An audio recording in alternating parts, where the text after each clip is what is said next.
You see, the left seems to be stuck, perpetually stuck in the 1960s and early 1970s. And that has to make you wonder, why is that? Why? All of their thought processes, all of their ideas, they're all extensions from that turbulent time in American history where people like Bill and Hillary Clinton were coming of age, where Barack Obama drew a lot of his political inspiration and grew into a guy who doesn't like America much. That time in America draws a lot of people in. Our culture is still obsessed with it. I mean, how many TV shows and movies do you see set in the 60s and 70s? Really too many to count, honestly. So why is that? Time's still so ingrained in the American psyche. Why is it so burned in there? It's because in some ways it was a time of great change in America. A time in which society got a lot of things right. The civil rights movement, for example, being one of those, and some things very wrong, like the sexual revolution and lying about Vietnam. By the way, we're still reaping the consequences of those decisions to this day. And trust me, I'll get to all of that in a moment. But the civil rights movement is a powerful thing. Reverend Martin Luther King Jr. showing the world that it was time to finally live up to the grand ideals of personal freedom here in America. That it guarantees all citizens in the U.S. that was clearly the right thing to do, both morally and to live up to the country's ideals. So we pursued that.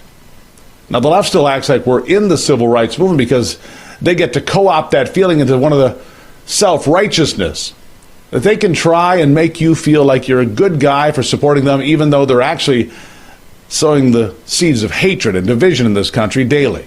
And much of what they are peddling is just, well, snake oil and lies. And now the regular Democrat on the street probably doesn't realize all of this, but the Democrats in power certainly do, and that's why, as the midterms approach, the narrative has changed from Black Lives Matter to women's rights now in the form of abortion. And that's why we get takes like this from the alleged comedian Samantha Bee. Listen. I can't describe how painful it is to be here now in a place where the Supreme Court has the power to erase 50 years of constitutional law. Make no mistake, this is not where it ends. Conservatives will not rest until they have come for all of our rights. Everything we have fought for could be lost unless we take it back.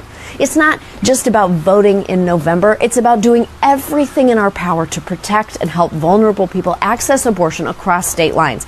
And we have to raise hell in our cities, in Washington, in every restaurant Justice Alito eats at for the rest of his life. Because if Republicans have made our lives hell, it's time to return the favor. You know, I'm actually old enough to remember when comedians were funny. But she says Republicans are coming for all of your rights. All of them. Sadly, some of these people are clearly watching too many TV shows, streaming too long, binge watching too much, and it's affecting their intelligence, clearly. America's like the Handmaid's Tale, you see. They're going to bring back slavery. Now, does Bee really believe these things? I don't know.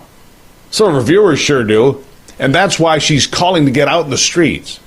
It's the 1960s reboot. And the Democrat protesters, they falsely believe they're the good guys fighting for America to live up to her ideals.